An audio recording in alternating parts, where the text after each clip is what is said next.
What's up, y'all? This is Ty, and I am here to review Season 1, Episode 8 of Tyler Perry's drama, Beauty in Black. The episode is titled Killing Karma, and this is the mid-season finale. So shout outs to all of you people, all my subscribers. Y'all know who you are. I do appreciate you. Thank you, thank you, thank you. Shout outs to each and every one of you. Keep them comments going. Keep them coming. That's what I meant to say. And I thank you and I do appreciate you. Now let's get right down to this episode. Bam! We left off with Kimmy trying to rescue Horace after they done set him up. And she's like, oh, they're coming, they're coming, they're coming. It's too late. It's three dudes. And I'm like, wait, I don't remember Angel setting them up with three dudes. Who these dudes? Who are these guys? And they tell everybody, get on the floor. Where's the money? They talking Tony, Tuck, this, and that, the third. Horace says the money's under the bed. They said, get up under the bed and get it. He goes and they said, stop playing with us. Open this safe. He opens it, crawls and coughs his way to the chair. Gets to the chair, he turns into a damn Rambo, and he or Scarface or somebody with a machine gun, and killed all of them instantly. So now Angel and Kimmy are like, oh shit, damn, and so Angel's like, it was all me. It was all me. It wasn't her. She didn't set you up. It was all me. I just wanted to rob you, blah, blah, blah. And he said, you were in on this too, weren't you? And she said, I thought you didn't help Rain, and I was upset about that. And he said, after all I've done for her, what's wrong with you? So then he said, you all want the money? Take the money. And she was like, no, we don't want to take no money. We already owe you enough. He was like, what do you mean? Owe me? And that's when they told him, listen, we hoes and Jews is our pimp. He was like, what? He had no clue of any of this. He was like, what the hell are you talking about? Jules is your pimp. What is this nonsense?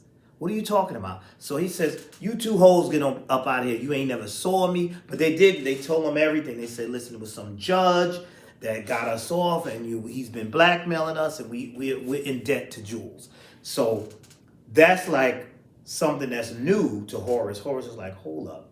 I didn't know any of this was going on. No wonder he was acting strange. But said, you two bitches, get on up out of here. That's what he pretty much said. Y'all get up out of here. They're panicking. They're nervous, especially Angel. But Kimmy is like, no. Horace was really shocked. I know that look. I don't think he's any danger to us. I don't think we're in danger.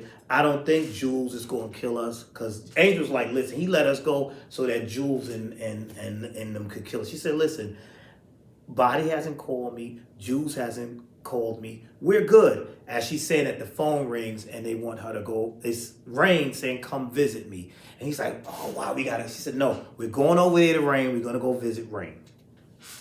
Meanwhile, back at the house, what happened here?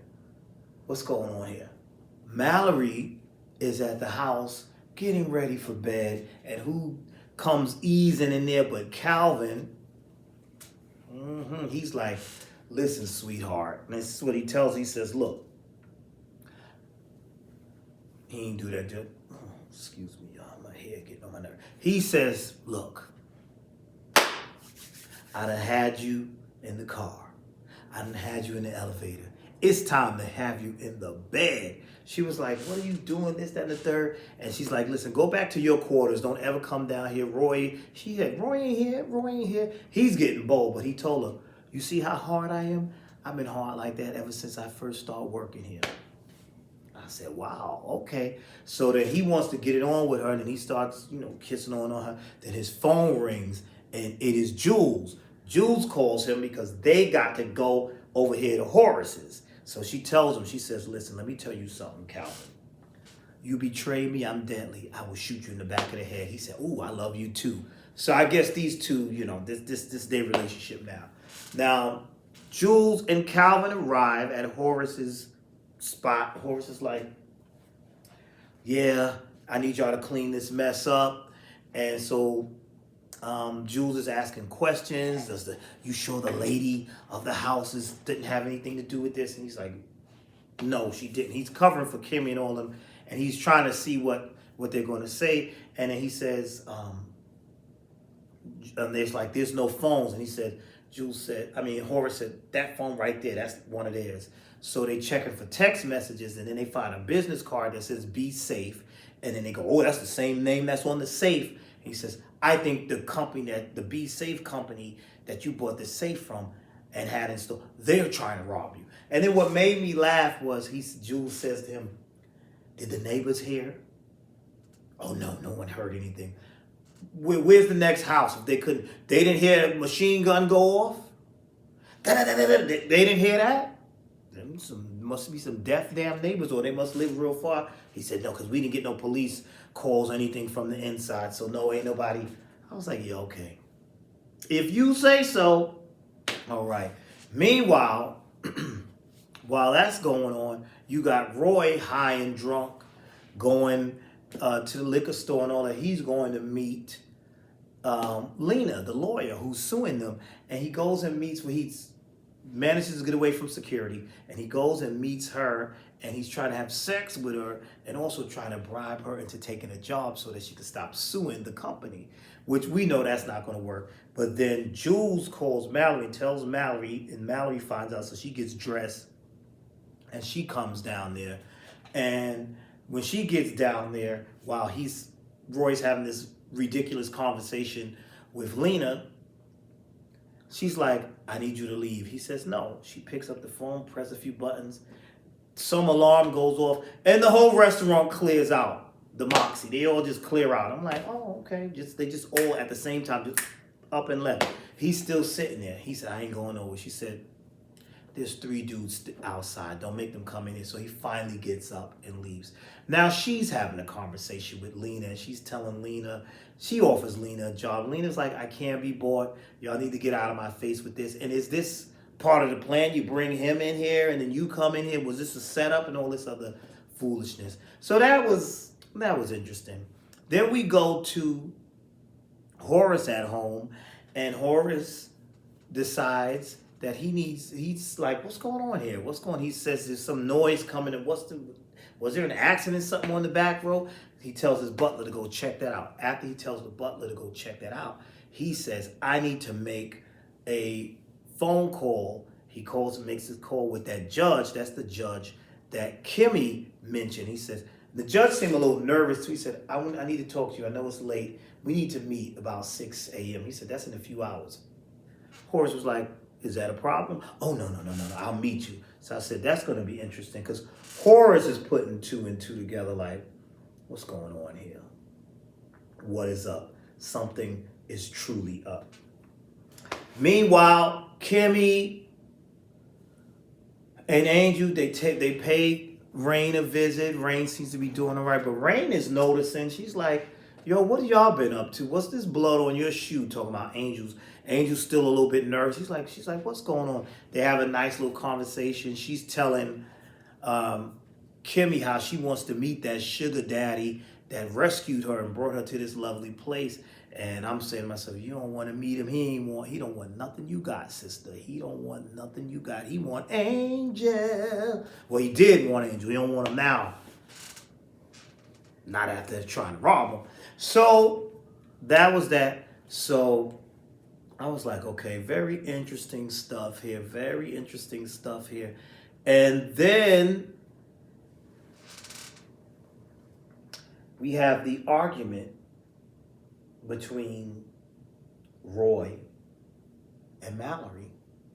And they're going back and forth, and they get to tussling in the back seat. And he noticed she's not wearing any panties. And he's like, "Hold up, where your panties at?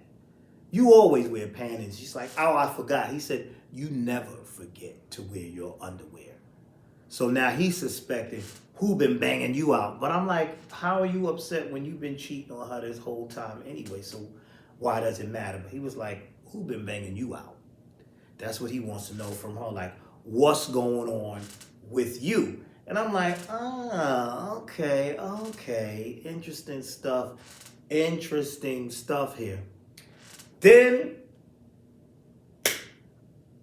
we go back to Angel and Kimmy. And they're pulling in. As soon as they pull it, oh my God, here's Delinda and Body, and I'm like, oh boy, irritating me. I can't stand Body. I was like, here we go. Here come the bully. And I'm like, will this girl please stand up for herself? Please, because this is really pissing me off. It's really pissing me off. So she pulls up and Body's with all this, where y'all been? And y'all must be effing with each other, this and that, the third, and all this other stuff. And you got to stay in line because you've been trying to take my place. I don't understand how she thinks that Kimmy's trying to take a passive ass Kimmy. Kimmy has been passive since the show began. What is giving you the impression that she's trying to take your place? You smack her around. She's act half scared of you. How's she bucking up at you? Am I missing something? I was like, why does she think she's in debt? How's she taking your place? How are you even threatened by this girl who's in debt, who's passive? She's living in the motel. I'm really trying to understand. So I got to keep you in line. So Delinda goes off. I guess she goes, gets the car, drives back by. She has Kimmy's little 16-year-old sister, which I knew. I said, I knew that's who that was going to be. And she's like, yeah, she already got her. Now you going to stay in line. And so Kimmy is like, she's 16 years old. Oh, yeah, she going to make me a lot of money. That's Body. And I'm saying to myself, oh, do something. So finally, Kimmy grows a pair and she pushes Body. Then she takes Body and bangs Body's head into the car a couple of times. But then Body turns around and gets the best of her. Pop, pop, pop, pop, pop. Then she pulls her knife on her. If you ever put your hands on me again, I'll kill you. And so Kimmy gets up, runs to the car. Now, meanwhile, Body's like this, facing Angel with the knife because he's like, stop it, stop it. And then Kimmy gets in the car, presses that gas, and rams that car into Body. And I was applauding because Body really gets on my nerves. So that's the cliffhanger they left us on. Oh, I am leaving. So they left us on. Oh, and of course, the other cliffhanger is that Charles in that car that's still on fire after, it's been shot up and all of that. Because on that road, what's her name again? Look at me forgetting people's name. Mallory and Roy pull into that road and they see a fire and all this other stuff and the paramedics and all this stuff. I don't think Charles is in that car. I don't think he's in that car. But this was entertaining and interesting. But that cliffhanger, I don't think Charles is dead. Do y'all think Kimmy's dead? Kimmy might be dead. I mean, not Kimmy. Do you think Body is dead? Body might be dead or Body might be badly hurt. But she rammed into her with that car pretty good. But then you still got your sister out here with Delinda. So I guess you're going to have to get her sister. But I think we're finally starting to see a tougher Kimmy. Because she's at her breaking point now. Like, F this. Now you messing with my little sister. Now I got to handle this. She ain't going to be no hoe. Okay, we not going to allow that. One hoe in the family. There's only going to be one. So that is it. That is my review. We are done for now with Beauty in Black, or as I call it, Booty in Black. We are done with it until they start back up in 2025. So thank you for watching. You are all appreciated. Please like, comment, and subscribe. And I will see you all in the next video.